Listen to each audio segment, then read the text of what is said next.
Tama lalakol.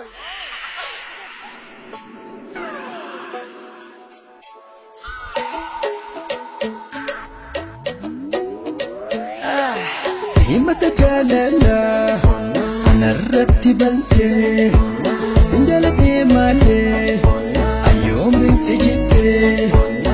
Hey boy, I don't need your love, 'cause I didn't have time to think about your love. Syukur na bahagia kami oitu kaala oso sejalatun serazi sigala. Please boy, please stay here, wait. Stop following me, stop talking to me, boy.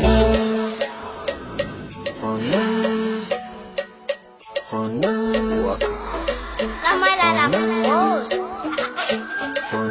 Shalalalala, shalalalala, shalalalala, shalalalala.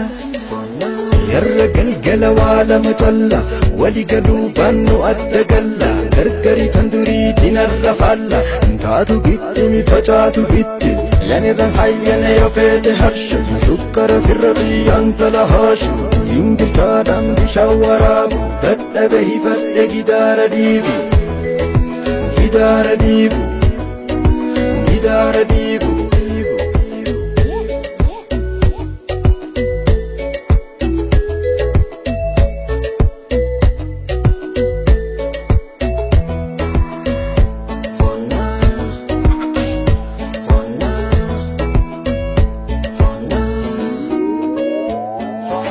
Yana daren jalalan apelan tu amma aka tukai sa jaza gayuf tai sa galma bati ta jalata mun jiban daddabante baraka dan gabamun onosis mudatte onosis mudatte.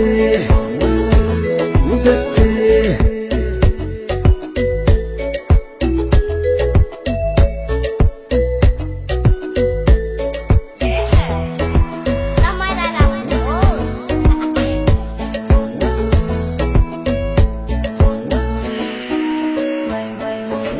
Yarra galgala wala matalla wali gadu bannu addagalla gargari tanduri dinarra falla taatu gitti mi facaatu gitti yani ran hayyana yofete harshim sukkara firri anta la hashim ingil tadam bishawarabu daddabe hifadde gidara dibu gidara dibu gidara dibu.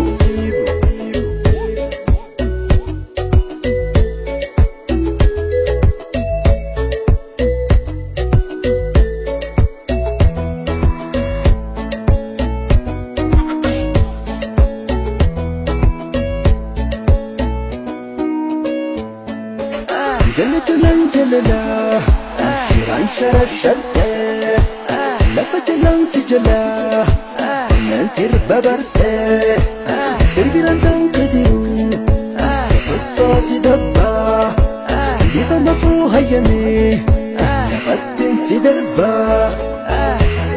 dabba soso si dabba darba lapatin si darba. Sosi dabba, darba, fatin si darba.